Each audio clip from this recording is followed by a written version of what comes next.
Three Studies of Lucian Freud from 1969 by one of the great masters of expressionist figurative work in the 20th century, Francis Bacon.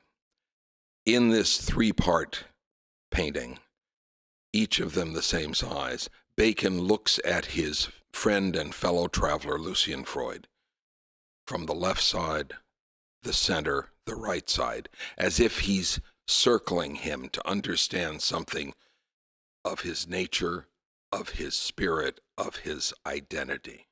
If you look at the left panel, Freud's sitting contained, his legs crossed and his foot firmly planted on what appears to be color note of green-brown.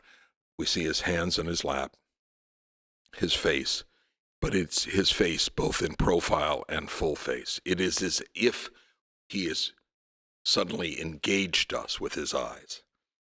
As we move to the center panel, we realize that his leg is crossed right to left, and his hands begin to move, and the hands are expressively rendered. There's 3 or 4 different gestures suddenly contained in his lap, as if his hands are ringing or moving.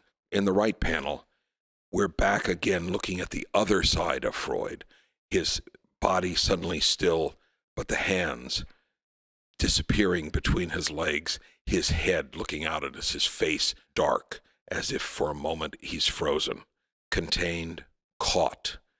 All of this is interestingly framed by a crystalline structure that changes perspective on the figure and our awareness of a seemingly architectural space that the artist has created around his fellow artist, Freud.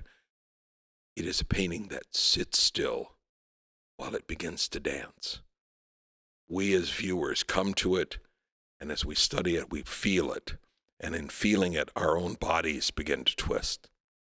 Francis Bacon, an artist who reveals the psychological and the physical, the sensual and the intellectual.